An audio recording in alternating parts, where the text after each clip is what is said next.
Olá, mais uma vez, a palavra que renova dia a dia. E hoje nós vamos estar falando sobre a importância da renovação dos pensamentos.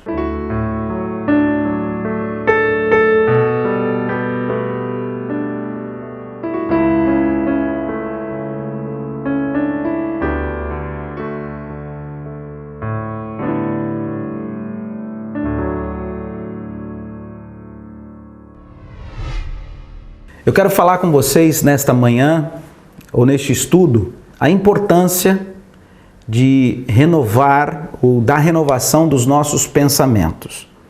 Uma das coisas que nós cristãos precisamos compreender, nós seres humanos de uma forma geral, nós precisamos tomar muito cuidado com aquilo que está ocupando a nossa mente. Eu costumo dizer, vigie os seus pensamentos, porque logo eles se tornarão as suas palavras. Vigie também as suas palavras, porque logo elas estarão se tornando os seus hábitos ou suas atitudes. E então, na mente, na verdade, é onde existe um grande campo de batalha. E é uma coisa muito interior, íntima, é uma coisa muito pessoal. E muitas vezes não percebemos que ficamos sobrecarregando o nosso corpo, sobrecarregando todo a nossa condição física, e isso em algum momento vai surtir efeito. Estes dias mesmo, conversando com um amigo, ele falou, nossa, passei por uma situação essa semana que do nada a minha esposa, de repente, parada assim, normal, sofreu um desmaio. Depois de alguns segundos acordou e o que aconteceu? Aparentemente nada. Passou mais uns 2 ou 3 dias, a mesma situação. E aí foi ao médico e foi diagnosticado um estado de hipertensão. E aí, conversando com essa pessoa, você começa a perceber que durante muito tempo, durante longos meses e meses, pensando em situações extremamente aflitivas, extremamente preocupada, seja com situação de filhos, ou situação de familiares, ou situações que fogem totalmente ao controle humano. E estes pensamentos, quanto mais você vai sobrecarregando a sua mente, a sua alma, o seu coração começa a sentir num determinado momento aquela pressão, aquela preocupação começa a ser uma opressão na sua vida. Então é importante você, juntamente comigo, acompanhar esse princípio baseado na palavra de Deus. Nós vamos ler aqui no livro de Romanos, capítulo 12. Eu acredito que é um ensinamento muito importante. São alguns princípios muito importantes que vão nos orientar, que vão nos direcionar como aliviar essa tensão. Ei, eu quero dizer para você uma coisa, preste atenção, existe um Deus que te ama. Esse Deus não veio para te condenar, nem para te castigar. Esse Deus veio para que o teu jugo venha a ser, ou seja, para que os fardos, aquilo que você carrega na sua vida, seja leve, seja suave, que o teu caminho seja em paz. Pode até ser que vivenciamos situações tensas, extremas, bombardeios intensos na nossa vida, seja ela de relacionamento conjugal, seja ela de relacionamentos fraternos, seja ela de situações emocionais ou até mesmo financeiras ou de saúde física, não importa. O que é fato é que existe um Deus que a Ele pertence o futuro, que a Ele que está no controle absoluto das nossas vidas, e a Ele que nós temos que confiar. Por isso é importante renovar a sua mente, ou seja, o que é que está martelando aí na tua mente, te causando preocupação? O que é que está o tempo todo aí te pressionando, te angustiando na tua mente? O que nós vamos fazer? nós vamos seguir esse princípio da palavra de Deus. Um dos princípios está aqui, ó. Portanto, irmãos, rogo-vos, pelas misericórdias de Deus, que ofereçam o vosso corpo como sacrifício vivo, santo e agradável a Deus. Este é o culto racional, é o culto que você precisa usar de toda a força humana, do raciocínio humano, da razão humana, para que a gente possa realmente convergir os nossos esforços para agradar a Deus. Que Deus você acredita? Qual é o tamanho do seu Deus? O seu Deus é um Deus que é o Todo-Poderoso, que não há nada que possa resistir à sua mão de agir? O seu Deus é aquele Deus que é muito ocupado, ou ele é um Deus onipresente? É um Deus que está em todo lugar, em qualquer tempo, em qualquer momento. Quantas pessoas que têm assistido os nossos estudos, quantas pessoas que têm visto os nossos estudos pelas madrugadas ou pelas manhãs mesmo, e Deus tem iluminado o coração, iluminado o entendimento. Isso é importante, porque apresentar o vosso corpo como um sacrifício vivo significa o seguinte: sacrifício, querido, sacrifício não é natural. Ninguém se sacrifica com espontaneidade. Se sacrifica com determinação, com vontade, com ânimo, dizendo o seguinte: eu não vou atender o meu emocional, eu vou atender o que a palavra de Deus manda. Então, primeira coisa, eu preciso crer na palavra de Deus. A Bíblia diz assim, ó, no verso 2, não se amoldem, ou seja, ao padrão deste mundo, mas transformem-se pela renovação da sua mente, para que sejam capazes de experimentar e comprovar a boa, agradável e perfeita vontade de Deus. Olha só, eu preciso experimentar, eu preciso comprovar a boa, agradável e perfeita vontade de Deus para a minha vida. Para isso, eu preciso dar o primeiro passo. O primeiro passo, espiritualmente falando, é eu entregar a minha vida ao Senhor Jesus Cristo.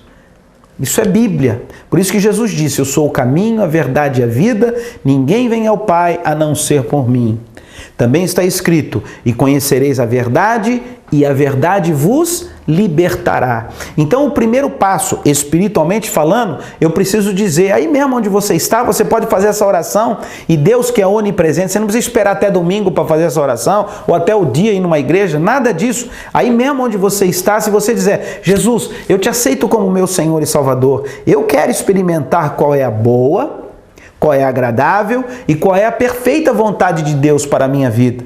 Eu quero isso. Eu quero, porque às vezes vem tanta tribulação, tanta pressão, tanta opressão e depressão na nossa vida, que você se torna mais fraco, ou seja, aquela situação é mais forte que você não tem força nem para orar, nem para resistir, nem nada. Então o que você precisa? É vigiar com seus pensamentos. Aquilo que está entrando inicialmente, cuidado.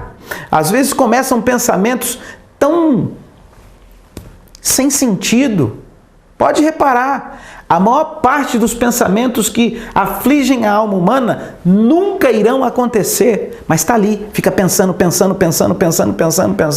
até uma hora sufocar o teu corpo e o teu corpo não resistir. Então veja bem, eu quero que você acompanhe comigo o princípio da palavra de Deus: transformem-se pela renovação da mente. Então vamos lá, primeira coisa, eu quero que você pense comigo aí. O que é renovar? Renovar, que é o nome inclusive do nosso ministério, da nossa igreja, é fazer com que você faça, mas de forma diferente. É loucura você querer colher ou ter coisas diferentes fazendo sempre as mesmas coisas. Isso não adianta. Então, renovar significa eu vou fazer, mas diferente. Eu vou recomeçar, mas de forma diferente. Eu vou me esforçar, tem que vigiar. Vigie os seus pensamentos. Porque esses pensamentos vão se transformar em palavras e logo, logo. Então, renove, transforme. Através da onde? A sua mente. É um dos campos de batalhas que mais nós temos que estar vigiando. Como é que eu faço isso? Como é que eu resisto isso? Sempre, sempre, sempre, sempre. Você voltando-se para os princípios da palavra de Deus. Você voltando-se sempre para os princípios que realmente vão confortar o espírito humano e a alma humana. Não é seguir a vontade da carne, porque muito provavelmente você está desse jeito porque você está seguindo o seu emocional, você está seguindo aquilo que você está vendo e você não está seguindo aquilo que Deus está falando para você. Então creia, creia, creia mesmo nisso. Entregue a tua vida ao Senhor Jesus Cristo. Conforme mencionamos na palavra de Deus, a importância de renovarmos a nossa mente.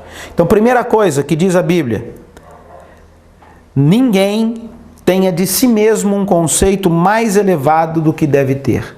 Então, este é o primeiro pensamento que você tem que vigiar para que ele não venha abrir a porta para entrar uma avalanche de coisas na tua vida, te angustiando, te sufocando, enfim, fazendo com que você venha perecer e não ter força.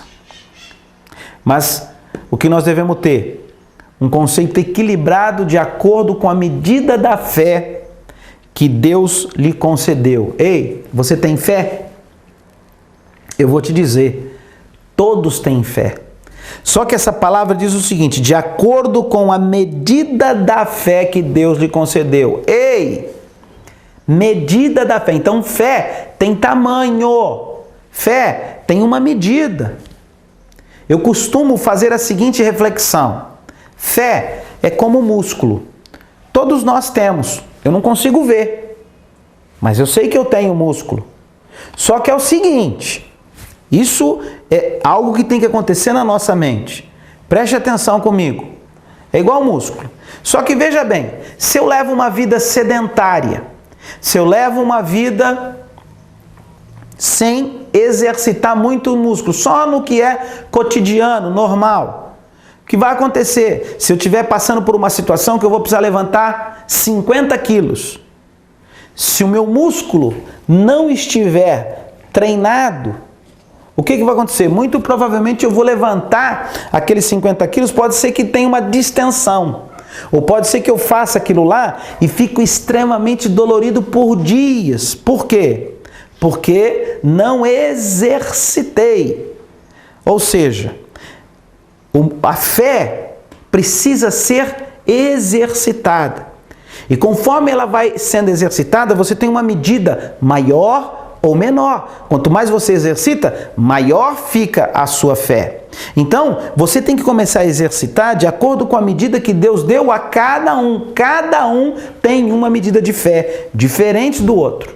Agora, depende muito do quanto eu vou me dedicar, depende muito do quanto eu vou exercitar, é que eu vou fazer com que isso realmente venha surtir efeito em minha vida. Será que você consegue compreender isso? Então, você precisa ser renovado, renovar a mente, pensar diferente, para que estas coisas não te dominem. Então comece resistindo, comece seguindo alguns princípios que estamos aprendendo aqui na palavra de Deus. O primeiro, não pense, ou seja, não faça um conceito mais elevado do que deve ser de si mesmo. Segundo, a fé tem medida, então exercite de acordo com o tamanho da tua fé. Reconheça, se você está passando por adversidades muito maiores do que talvez você não consiga, por isso que existe a igreja, por isso que existem as células, por isso que existem os grupos de discipulado, por isso que nós temos aqui toda uma estrutura treinada e preparada só para treinar casais, nós temos grupos preparadíssimos só para instruir casais, nós temos um grupo para orientar na área financeira, nós temos um grupo para ensinar planejamento financeiro, seja familiar, seja empresarial, nós temos várias áreas para ajudar você a aprender o quê? a dar musculatura para que você não venha realmente romper a sua fé ou ficar numa situação extremamente dolorida. Olha só o que diz a palavra de Deus. Assim como cada um de nós tem um corpo com muitos membros, e esses membros não exercem todos a mesma função, ou seja, ninguém é igual, não queira ser o que você não é, não queira ter aquilo que você não pode ter. Então veja bem, assim também em Cristo nós, que somos muitos, formamos um corpo, e cada membro está ligado a todos os outros. Temos diferentes dons, de acordo com a graça que nos foi dada. Entende isso? Senão, muitas pessoas sofrem, alimentam pensamentos terríveis, nunca são renovados, nunca pensam diferente, porque sempre estão olhando para o que os outros têm, sempre estão alimentando o que os outros fazem, como os outros estão, não como referência para ser estímulo para conquistar, mas com raiva porque o outro tem e ele não tem, ou ela não tem, o outro possui e o outro não possui. Tem pessoas, quantas pessoas eu vejo frustradas e as suas mentes ficam totalmente dominadas porque estão vendo a idade avançar, ainda não arrumaram o seu namorado, a namorada, ou o casal, o par perfeito. Pare com esse tipo de preocupação, deixa, porque tudo está preparado se você confiar e saber esperar. Usa a medida de fé que Deus lhe concedeu, sabe? São coisas importantes, porque são pequenas coisinhas que acontecem no dia, que invadem a tua mente, oprimem a tua vida e você acaba não conseguindo enxergar ou prosperar. Somos diferentes, cada um tem as suas habilidades, conforme a graça que Deus te deu, siga o teu caminho. Uma das coisas piores que tem para a alma humana, para a mente humana altamente destrutiva, é a inveja. Uma vez eu li um artigo que eu achei muito interessante, que diz assim, que a pessoa invejosa, não é que ela quer ter o que o outro tem, ela não quer que o outro tenha. Olha que sentimento pobre, mesquinho. Que tipo de mente ou de pensamentos e que tipo de sentimentos há num coração invejoso? É coisa terrível. Não é que ele quer ter o que o outro tem, não. Ele não quer que o outro tenha. Então, pare com isso. Às vezes nós temos sim nos espelhar nos nossos líderes, em pessoas bem-sucedidas, mas não com aquele sentimento de inveja, com aquele sentimento de revolta, não. Mas talvez para você se espelhar, ter pessoas que possam te orientar, te mentorizar, para você subir também, mas não querer que o outro não tenha. Então são sentimentos que nós temos que estar vigiando, se é esse o tipo que está na nossa mente ou não. Veja bem, cada um de nós temos uma função diferente no corpo de Cristo. Temos diferentes dons, verso 6, Romanos 12, verso 6. De acordo com a graça que nos foi dada. Se alguém tem o dom de profetizar, use-o na proporção da sua fé. Se o seu dom é servir, sirva. Se é ensinar, ensine. Se é dar ânimo, que assim faça. Se é contribuir, que contribua generosamente. Se é exercer liderança, que exerça com zelo. Se é mostrar misericórdia, que o faça com alegria. Por quê? Porque o amor, queridos, deve ser sincero. Ah, que sentimento e que marca tão rara nos dias de hoje. Mas a sinceridade, Deus não muda. Então creia na palavra de Deus, porque Deus vai te honrar. Deus vai te honrar. Então, você precisa renovar a importância de você vigiar nos seus pensamentos. Então, creia, você faz parte de um corpo, você não é tudo, você não é pleno ou plena. Cada um tem a sua função. Faça de acordo com aquilo que Deus tem falado e dado ao seu coração. Odeie o que é mal. Apegue-se no que é bom. Isto tudo são princípios de pensamentos para eu renovar a minha mente. Quer ver uma coisa interessante aqui?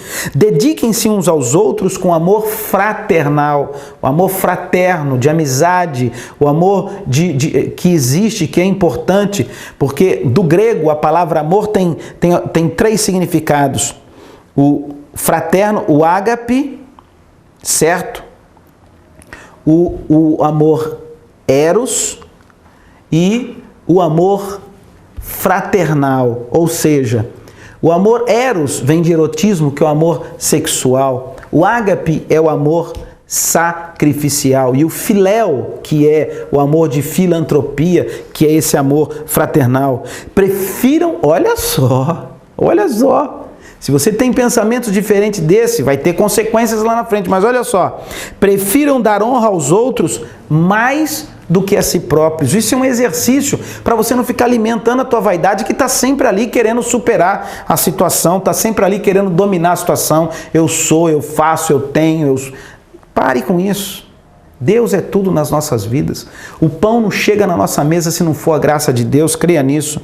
Nunca lhes falte o zelo. Sejam fervorosos, olha só, no Espírito, sirvam ao Senhor. Aqui está um princípio muito importante, queridos, para que a tua mente não venha a ser contaminada. Ser fervorosos no Espírito, para servir o Senhor. A primeira coisa que eu percebo e vejo, queridos, nas pessoas quando vêm na igreja, quando começam a se alimentar, quando se ligam à videira, começam a prosperar, a trabalhar, num passo seguinte, já não querem mais servir o Senhor.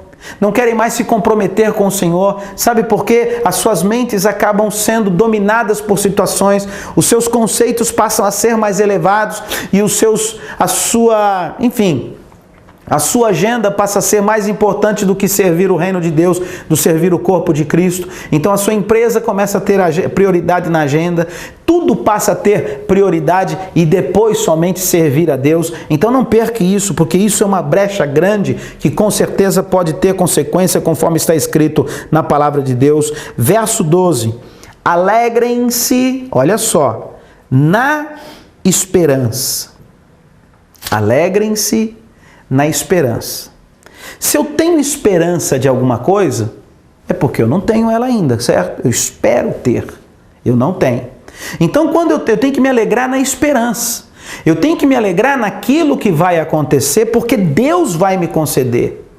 E não porque eu não tenho, eu vou cair por terra agora e achar que não vou conseguir. Então, alegrem-se na esperança, sejam pacientes na tribulação, olha só, e perseverem na oração.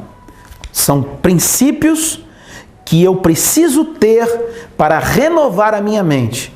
Então, veja bem, alegrar-me com a esperança, ou seja, é certo que eu vou conseguir. Depois fala, paciente na tribulação. Tá atribulado é um processo de poda de Deus na tua vida, você vai sair mais forte. Mas a tribulação, você precisa ser paciente, não adianta chutar tudo, não adianta querer correr, não adianta querer largar. Deus está contigo, na medida da fé que Ele te deu, você vai vencer. Sabe por quê? Porque Deus não manda problemas ou situações ou adversidades acima daquela qual você não possa suportar. E persevere na oração, orando, para que a tua mente seja renovada em Cristo Jesus. Estes são alguns princípios fundamentais e importantes que transformarão a sua mente em Cristo Jesus. Fique conosco, assista aos nossos programas, porque sempre terá algo novo para renovar e brilhar a tua mente e o teu coração em Cristo Jesus. Fique conosco, porque eu vou orar por você.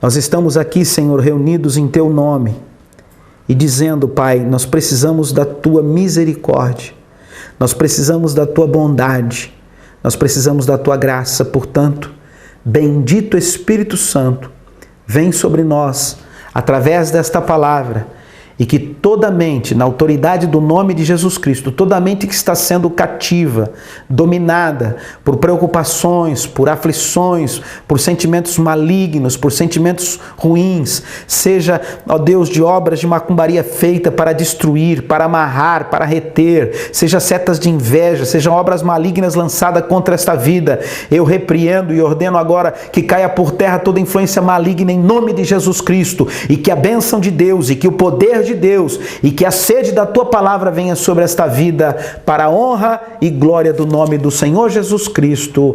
Amém e amém. Você é meu convidado para estar conosco todos os domingos, todas as quartas. Estamos aqui a partir das 19 horas, numa grande concentração, onde a palavra de Deus vai ser transmitida ao teu coração e o poder de Deus vai fluir para a glória de Deus Pai. Que Deus o abençoe. Amém.